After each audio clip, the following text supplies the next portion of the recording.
شاست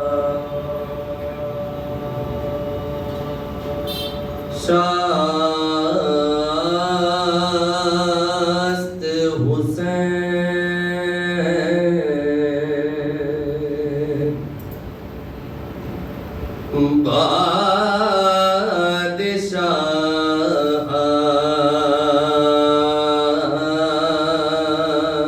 بادشاست حسین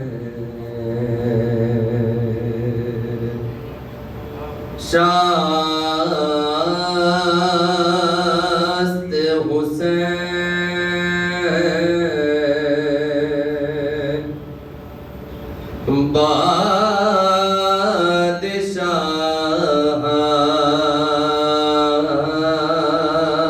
بادشاست حسین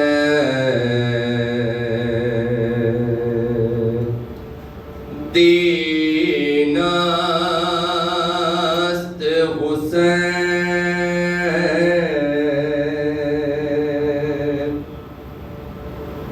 دین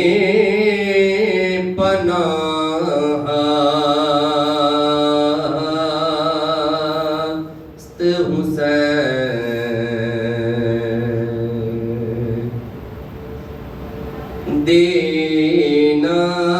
دینست حسین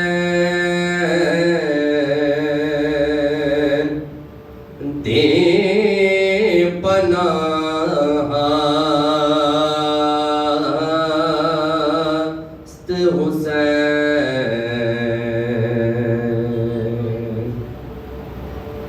سرداد ندا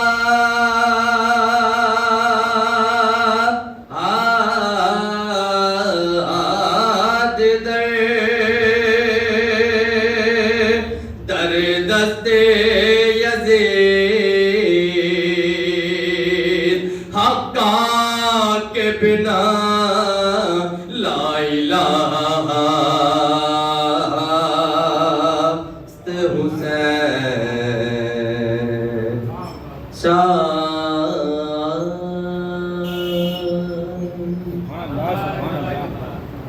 باوزی بلند صلوات محمد وآلہ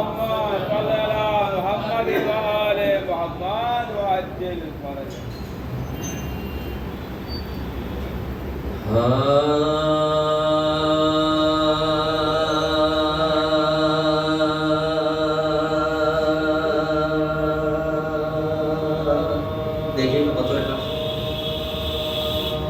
سب ہے حسین کا سب ہے حسین کا سب ہے حسین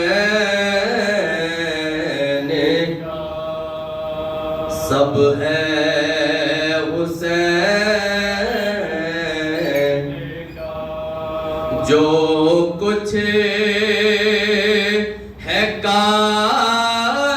کائنات میں سب ہے حسین کا سب ہے حسین کا سب رب کے ہیں جہان میں رب ہے حسین کا سب ہے حسین کا سب ہے حسین کا نانا نبی ہے باپ علی ماں ہے فاطمہ نانا نبی ہے باپ علی ماں ہے فاطمہ اور دنیا میں سب سے اعلیٰ نسب ہے حسین دنیا میں سب سے اعلیٰ نسب ہے حسین سب ہے حسین ایران شام کرے بلا سے تو پوچھئے ایران شام کرے بلا سے تو پوچھئے ارے ہندوستان مدینہ عرب ہے حسین سب ہے حسین جو کچھ ہے کائنات میں سب ہے حسین سب ہے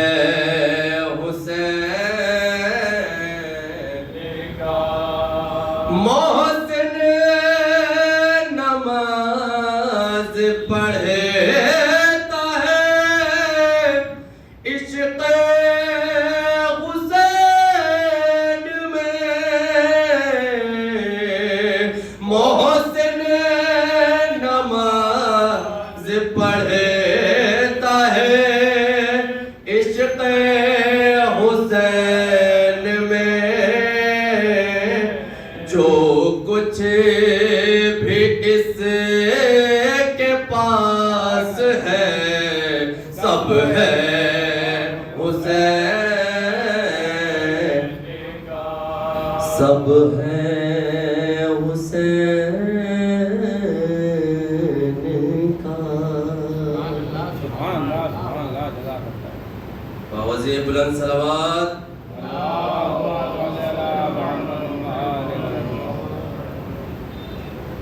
حضرات سلام پیش کرتا ہوں بطور خاص سماعت کیجیے گا ایک باوزی بلند صلوات محمد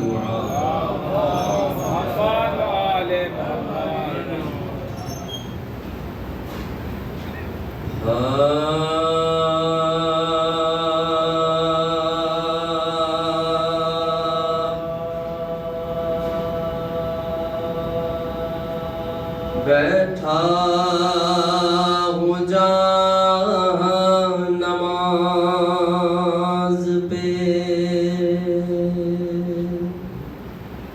اشک عزا کے ساتھ بیٹھا ہوں جہاں نماز پہ اشک عزا کے ساتھ بیٹھا ہوں جہاں نماز پہ اشک عزا سبھی حضرات بطور خاص سماعت کیجئے گا ایک آواز بلند صلوات محمد نماز پہ اشک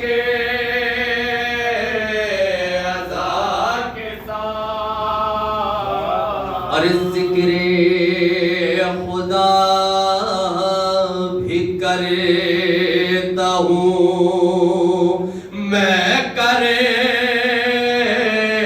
بلا کے ساتھ بیٹھا ہوں جہاں نماز قبلہ بطور خاص سماعت کیجئے گا عزا کے ساتھ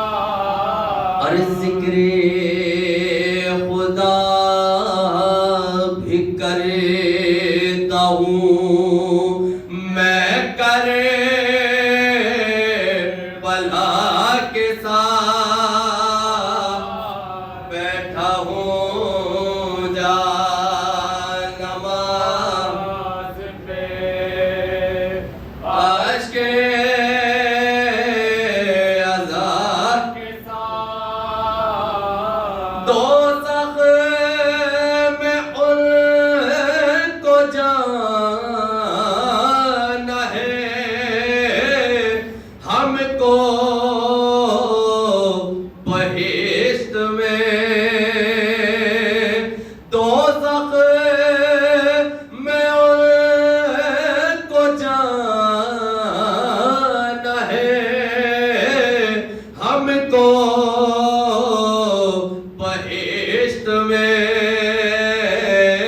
وہ ساتھ ہے ثقیف کے ہم کرے بلا کے ساتھ بیٹھا ہوں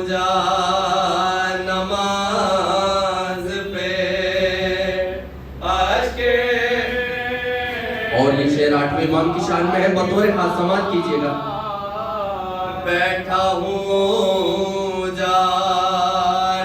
جانماز پہ عشق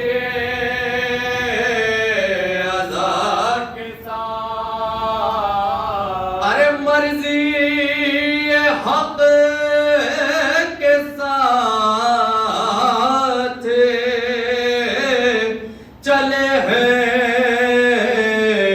علی رضا مرضی حق کے ساتھ چلے ہیں علی رضا مرضی حق چلی ہے رضائے رضا کے ساتھ بیٹھا ہوں جانماز پہ عشق اور یہ شعر حدیث قصہ کے حوالے سے شعر ہے اور اس میں ہم سب کا عقیدہ ہے بطور خاص سماعت کیجئے گا نماز پہ عشق عذاب کے ساتھ اپنا تو یہ یقین ہے ہوگی قبول وہ اپنا تو یہ یقین ہے ہوگی قبول وہ مانگو گے جو دعا بھی حدیث کے ساتھ بیٹھا ہوں جانماز پہ عشق ایک باواز بلند صلوات محمد ذکر خدا بھی کرتا ہوں میں کرے بلا کے ساتھ بیٹھا ہوں جانماز پہ عشق عذاب کے ساتھ باغ فدق کے غار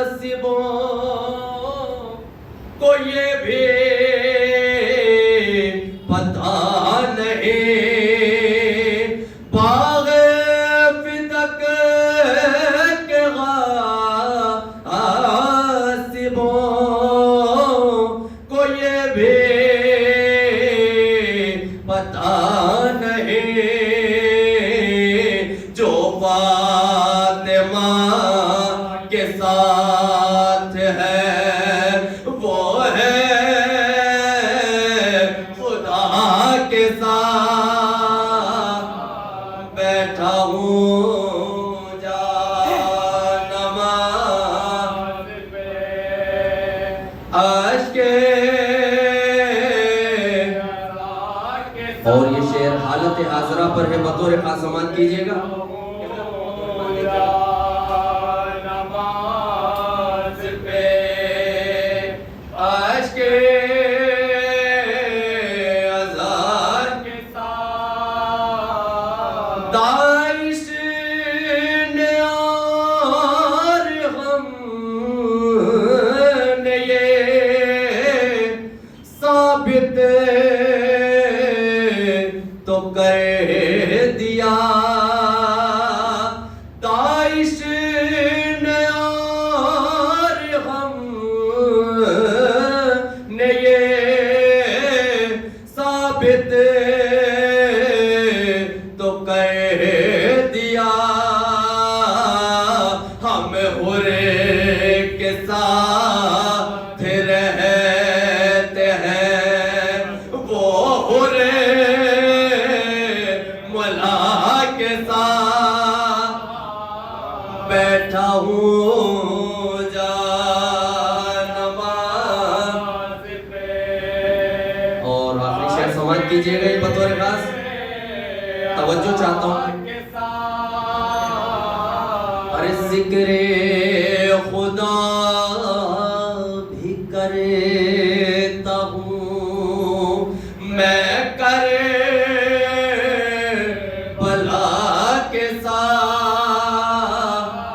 بیٹھا ہوں جانماز پہ اور خاکِ شفا کی عظمت دیکھیے گا اس شعر میں عزا کے ساتھ ارے منکر نکیر کہنے لگے ماتم حسین منکر نکیر کہنے لگے ماتم حسین میں قبر میں گیا ہی تھا خاک شفا کے ساتھ بیٹھا ہوں جانماز مقطع سماعت کیجئے گا سبھی حضرات عزا کے ساتھ بیٹھا ہوں جائے باواز بلند صلوات محمد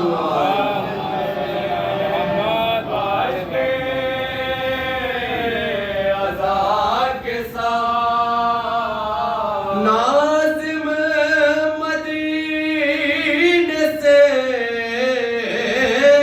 بھی آنے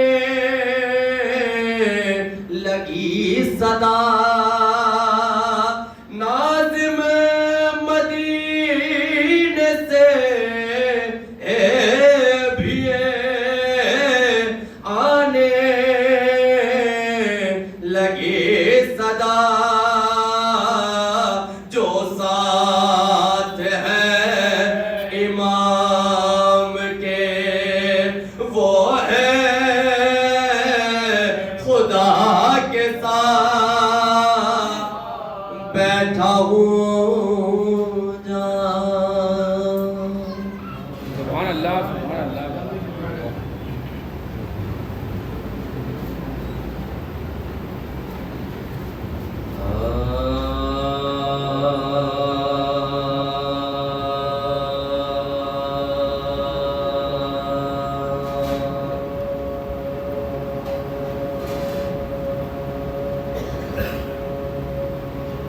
لاش پہ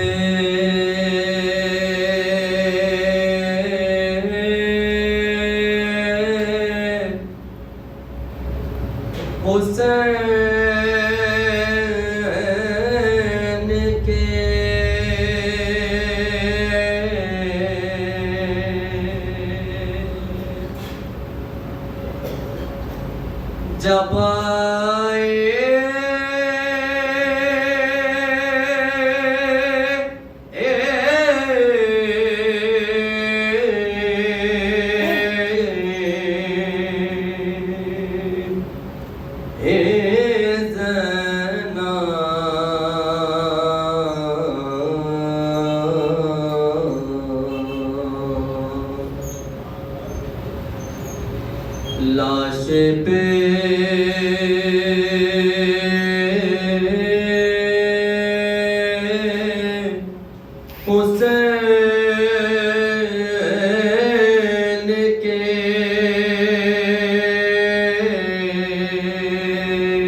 جب آئے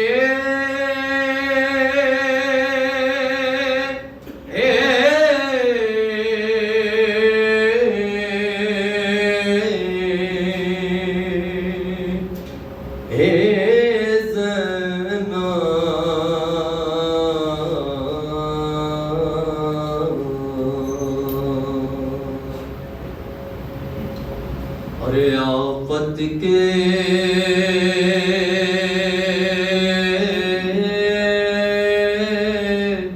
سخن لب پہ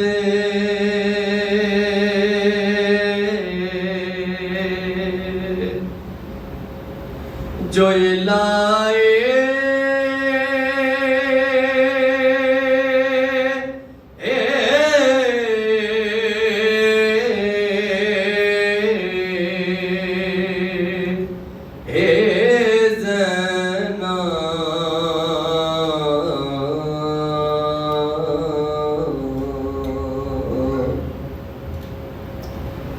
ارے بھائی نا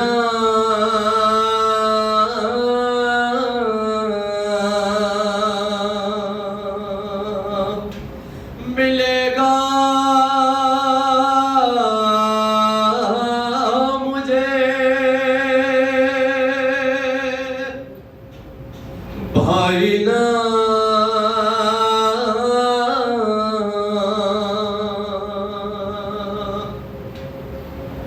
ملے گا مجھے تجھ سا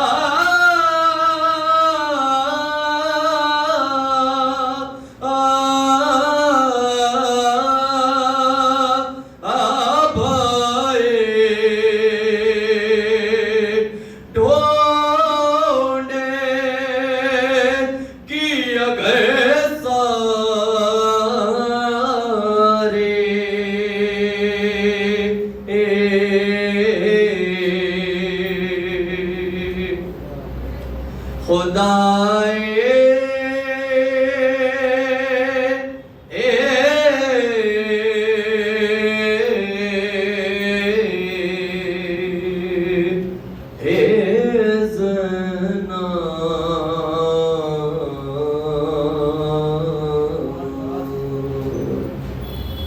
لاشے پہ فاتحہ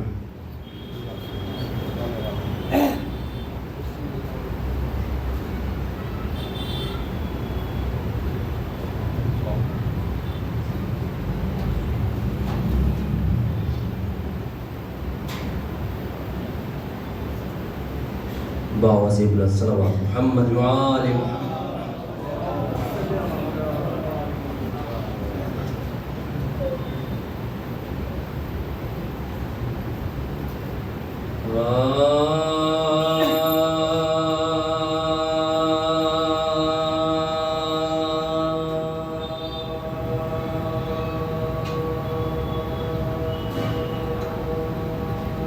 لاش اکبر کی جو مقتل سے اٹھا لائے حسین لاش اکبر کی جو مقتل سے اٹھا لائے حسین نوجوان کو صفے اول سے اٹھا لائے حسین نوجوان کو صفے اول سے اٹھا لائے حسین چاند کو شام کے بادل سے اٹھا لائے حسین جہاں بلب شیر کو جنگل سے اٹھا لائے حسین جہاں بلب شیر کو جنگل سے اٹھا لائے حسین دی صدا لاشے پسر آڑ کے لے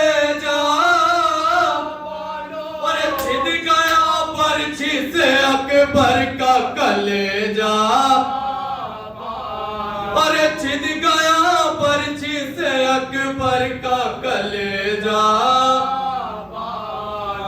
دیکھ لے آخری دیدار پسر مرتا اور سامنے آنکھوں کے یہ نور نظر مرتا اب کوئی دم میں تیرا رشک قمر مرتا منہ سے باہر ہے زباں تشنا جگر مرتا منہ سے باہر ہے زباں تشنا جگر مرتا دم ہے سینے میں رکا زخموں سے خود ہائے بانو تیرا گھر لٹنے کی تیار ہائے بانو تیرا گھر لٹنے کی تیار پہنچے خیمے میں جو حضرت کی یہ پردرد ارے مضطرب ہو گئے ناموس رسول دو کہا چلا کے سکینہ نے کہ ہائے ہائے بھائی اور فضا دوڑی سوئے در بیک کے سر پر فضا دوڑی سوئے در بیک کے سر پر پیٹ تیز زینب مضطر نکل آئے بانو گھبرا کے کھلے سر نکل آئے بانو گھبرا کے کھلے سر نکل آئے شاہ کے کاندھے پہ دیکھا علی اکبر ہاتھ پھیلا کے یہ چلائی کہ ہائے ہائے میرے کیا غضب ہو گیا ہے بادشاہ نے راس آیا میرے بچے کو ناٹا رے راس آیا میرے بچے کو ناٹا ٹکڑے تیغوں سے جگر ہو گیا سارا اور کون تھا جس نے میرے شیر کو مارا کون تھا جس نے میرے شیر کو مارا روکے بانوں سے یہ فرمانے لگے سرورے اور سر نہ پیٹو ابھی زندہ ہے میرا مائے اور سانس آتی ہے یہ ہر دم ہے دم اور کچھ ان کا بھی ہے اور ہم بھی ہیں مرنے اور کچھ ان کا بھی ہے اور ہم بھی ہیں مرنے سب چھوٹے اب نہ رہا کوئی ہمارا ارے اس جواب بیٹے کے غم نے ہمیں مارا اس جواب بیٹے کے غم نے ہمیں مارا لاش اکبر کی جو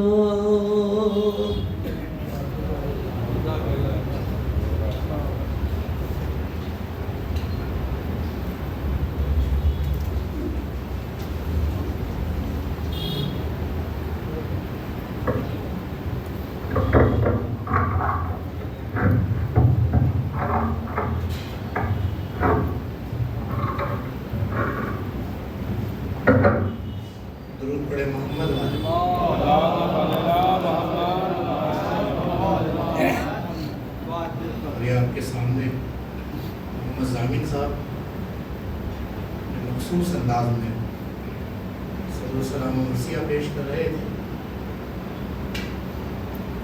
4 مصرع مولانا کی پذیرائی ملاحظہ فرمائیں. مجلس میں بہت روتے ہیں شبیر کے غم میں. لیکن ملاحظہ فرمائیے حضرات، پیغام دینے کی کوشش کر رہا ہوں. جرار بھائی، مجلس میں بہت روتے ہیں شبیر کے غم میں اور گھر میں وہ ماں باپ کی عزت نہیں کرتے. مجلس میں بہت روتے ہیں شبیر کے غم میں، مجلس میں بہت روتے ہیں شبیر کے غم میں اور گھر میں وہ ماں باپ کی عزت نہیں کرتے. حاصل نہ کیا کچھ بھی اگر فرش عزا سے، حاصل نہ کیا کچھ بھی اگر فرش عزا سے، ایسوں کی تو مولا بھی حمایت نہیں کرتے. حاصل نہ کیا کچھ بھی اگر فرش عزا سے، ایسوں کی تو مولا بھی حمایت نہیں کرتے. آئیے حضرات، بہت ہی ادب و احترام کے ساتھ گزارش گزار ہوں حاجی جناب مولانا سید عزادار حسین زیدی صاحب کی خدمت میں کہ وہ آئیں اور بارگاہ مولا المومنین کو اپنے بہترین افکار عالیہ سے اصلاح فرمائیں. آپ حضرات دروس ان کے استقبال فرمائیں.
اعوذ باللہ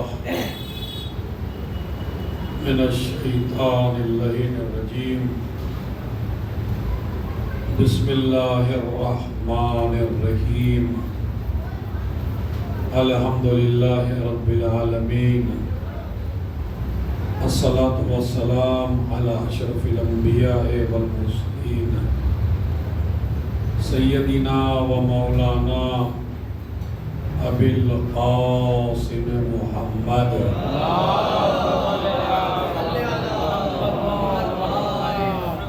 وعلی اہل بیتہ الطیبین الطاہرین المعصومین المظلومین الذین اذہب اللہ عنہم الرجس وطہرہم تطہیرا.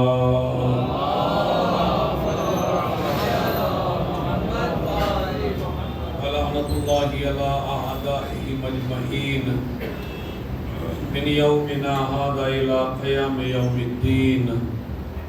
اما بعد، قال رسول اللہ صلی اللہ علیہ وآلہ وسلم: الجنۃ تشتاق الی اربعۃ: سلمان و ابو ذر و مقداد و علی. صلوات بھیجیں محمد.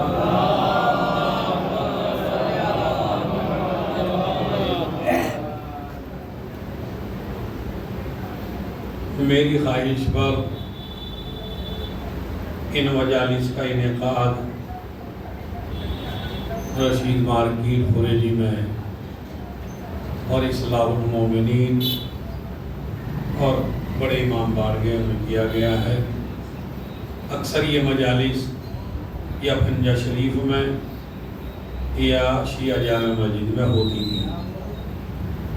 ویسے تو یہ مجالس ماشر صاحب کی طرف سے تقریباً گوتم پوری میں کافی عرصے ہوئیں، حیدری حال میں بھی ہوتی رہی، اور اسی طرح اکثر جگہ تلوک پوری میں بھی ایک دفعہ ہوئی ہے۔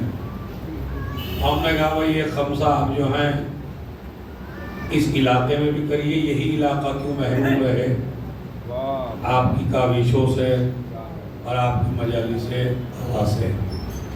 لیکن ماشاءاللہ بہت اچھی مجالس ہو رہی ہے، اور میں ان کی تسلی کے لیے جملہ کہہ دوں کہ ابھی آنے سے پہلے میں جوگی پورے کی مجلس سے دیکھ رہا تھا، ماشاءاللہ یہاں مجمع زیادہ بیٹھا ہے، وہاں مجمع صلوات پڑھیں وہاں پہ ہونے کو چاہے 10,000 ہو اس وقت، لیکن مجلس میں 15-20 ہی بیٹھے ماشاءاللہ سے، تو یہاں تو پھر بھی بہت زیادہ ہے۔ تو صلوات پڑھیں محمد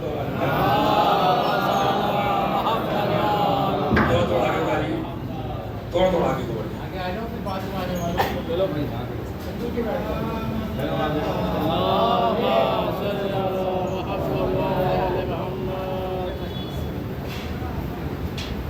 بہرحال یہ مقدمہ تھا۔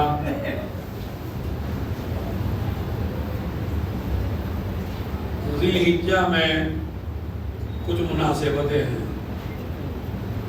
جو بڑی بڑی مناسبتیں ہیں۔ مطلب پہلی مناسبت میرے مولا کی شادی جو گزر چکی ہے، آنے والی جو مناسبت ہے وہ ہے ایک صحابی جلیل کے حساب سے، ایک عظیم صحابی کے عنوان سے۔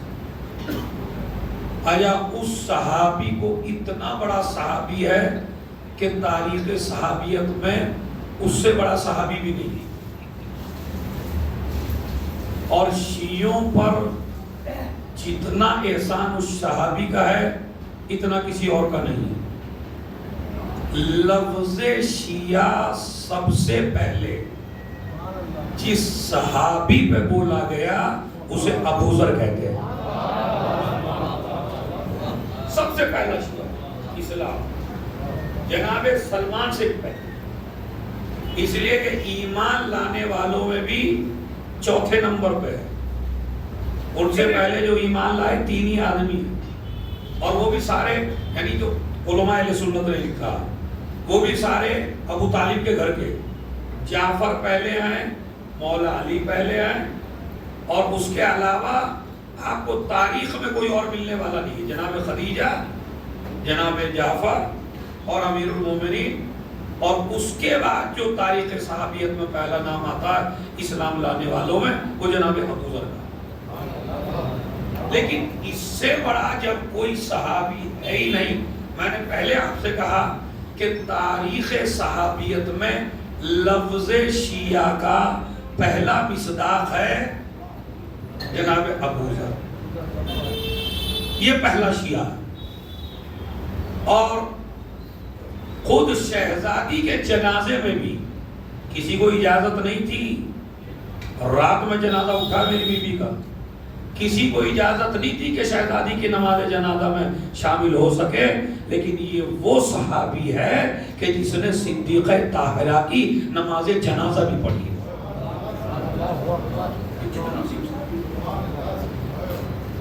بلکہ روایت میں کہ جو بھی 7 ہیں، کل 7 آدمی ہیں جنہوں نے بی بی کے نماز جنازہ پڑھی ہے، جو نبی شہزادی کی نماز جنازہ میں شامل تھے، کل 7 آدمی ہیں۔ اور نبی نے فرمایا کہ اللہ نے اعلان کیا کہ روئے زمین پر بارش کے قطرے برسیں گے، اور روئے زمین پر مخلوق کو اگر رزق ملے گا تو ان 7 کے صدقے میں ملے گا کہ جنہوں نے شہزادی کی نماز پڑھی۔ صلوات پڑھیں محمد۔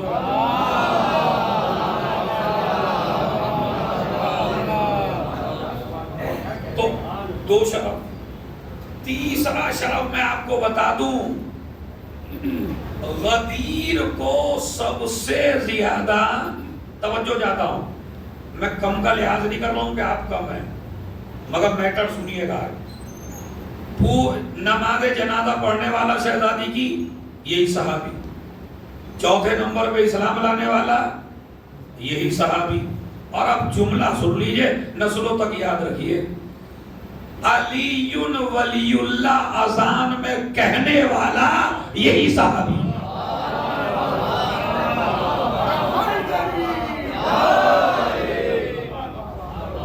اذان میں جس صحابی نے علی ولی اللہ سب سے پہلے کہا وہ بھی یہی صحابی. غدیر کا پرچار پوری دنیا میں جس نے سب سے زیادہ کیا وہ بھی یہی صحابی. اب جب یہ 4 ریزن میں نے بتا دیے تو اب ابو ذر کا تذکرہ سنی کیوں کریں گے بھائی؟ ریزن سمجھ میں آگے آپ کی. یہ ملا کیوں کریں گے؟ یہ مفتی کیوں کریں گے؟ ان کا کام ہے غدیر کو چھپانا. ابو ذر کا کام ہے غدیر کو ظاہر کرنا. تو یہ لوگ ابو ذر سے پیار کیوں کریں گے؟ ابو ذر کی صداقت کو کیوں بیان کریں گے؟ ابو ذر کے فضائل کیوں پڑھیں گے؟ ابو ذر کی شان کیوں بیان کریں گے؟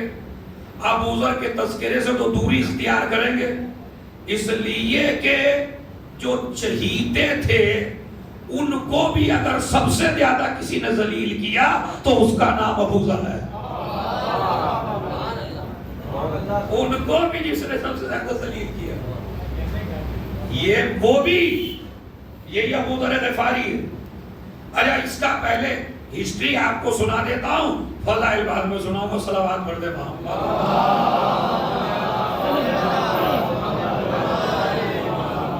سب سے پہلا 5واں امتیاز جس نے اسلام لانے سے پہلے بھی کسی بت کو سجدہ نہیں کیا وہ بھی ابو ذر غفاری.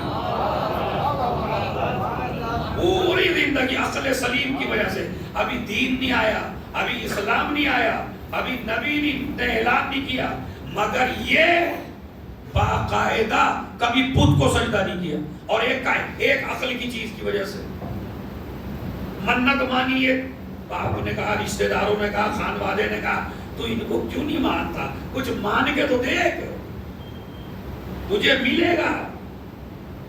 اور نے کہا میں ایک امتحان کر لیتا ہوں پہلے. کہا کیا؟ ایک حلوہ لا کے رکھا بہترین سب سے بڑے بت کے سامنے, جو ان کے قبیلے میں بت کھا, اس کے سامنے کہا کہ لیجئے میں بھی آپ پہ ایمان لے آؤں گا, یہ حلوہ کھا لیجئے. اب بلا وہ حلوہ کیسے کھائے بھائی؟ سمجھ رہے؟ اس نے حلوہ نہیں کھایا. حلوہ نہیں کھایا تو تھوڑی دیر میں کچھ تو کہتے دودھ تھا, کوئی کہتا حلوہ تھا, تو چلیے دودھ کو مان لیجئے. دودھ بہترین, پی لو اسے. نہیں پی. جب نہیں پیا تو ایک کتا آ گیا. کتا آیا تو اس نے سارا دودھ پی لیا.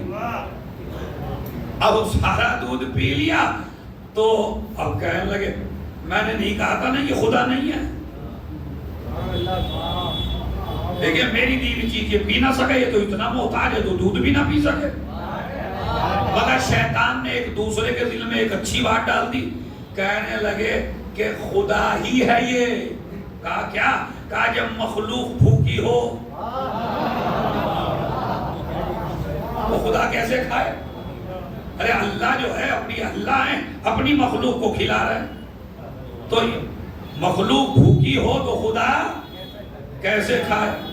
کافر تھے مگر اتنا ذہن میں تھا کہ اگر عہدے دار کوئی ہوتا ہے تو وہ پہلے مخلوق کو کھلاتا ہے. اب میں جملہ کہہ دیا جو کہنا تھا آپ کی خدمت میں, کہ جو عہدے دار ہوتا ہے, یہاں دنیا کا حساب ہی عجیب ہے. غریب مرے تو مرے مگر عہدے دار کھائے گا. صلوات بھیجے محمد اور آل محمد.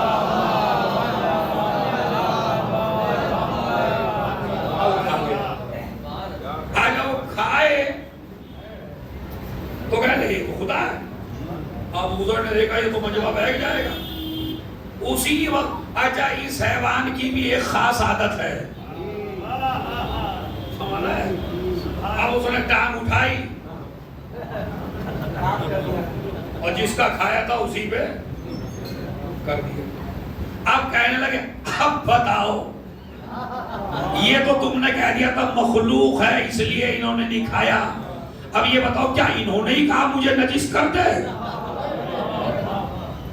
ارے جو خدا اپنے کو نجاست سے نہ بچا سکے وہ تمہیں گناہوں کی غلاظت سے کیا بچا؟ تو ابتدائی سے کسی نے پوچھا ہے ابو ذر سجدہ کس طرح کیا کرتے تھے تم اسلام لانے سے پہلے؟ کہا عبادت خدا کرتا تھا. کہا چہرہ کس طرف کو کرتے تھے عبادت کرتے ہوئے؟ کہا میں تو اس خدا کو مانتا ہوں کہ جو چاروں طرف ہو. اس طرف کو بھی چہرہ کر دیا جائے اسی طرف کو خدا. تو یہ ابو ذر بھیڑیں چرانے کا کام کرتے تھے. چونکہ 5 ذی الحجہ جو آ رہی ہے وہ ان کی شہادت کی تاریخ ہے تو اس لیے میں نے ایک مناسبت پکڑ لی اور اسی میں آپ کی خدمت میں بیان کر رہا ہوں. یہ بھیڑوں کا کام کیا کرتے تھے, بھیڑیں چرایا کرتے تھے. اسی لیے انہوں نے سب سے بہترین کام یہ کیا. بعد میں بھیڑیں چراتے رہے اور کچھ لوگ ان سے بھیڑ کے اللہ کی راہ میں بھیڑ لینے کے لیے آئے کہ لائیے اللہ کی راہ میں ایک بھیڑ دے دیجئے, اللہ کی راہ میں ایک بھیڑ دے دیجئے. جب اسلام لے آئے یہ بات کا قصہ ہے. جب بھیڑوں پہ آ گئے تو سنا دیتا ہوں. بھیڑ دے دیجئے اللہ کی راہ میں. انہوں نے اپنے غلام سے کہا جاؤ ایک بھیڑ لے کے آؤ. اب وہ غلام گیا, اسے 1 گھنٹہ ہو گیا بھیڑ نہیں ملی بھیڑوں میں. جیسے آپ کو گنے کے کھیت میں گنا نہیں ملتا.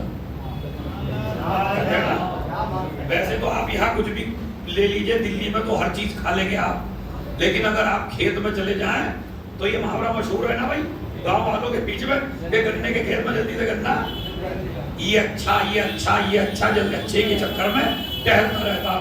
تو اسی طرح اب وہ بھیڑ دیکھ رہا, کافی دیر ہو گئی. اب جو لینے آئے تھے انہوں نے کہا بھیڑ تو نہیں آئی. میں نے غلام کو بولا جلدی سے لے کے آؤ. ایسی بھیڑ لایا جو سب سے کمزور, اور یہ اللہ کی راہ میں اس غلام کی فطرت نہیں ہے. یہ اللہ کی راہ میں آپ سب کی فطرت ہے. اور اس فطرت کا امتحان ہر جمعے کو ہوتا ہے جب ٹوپی گھمائی جاتی ہے.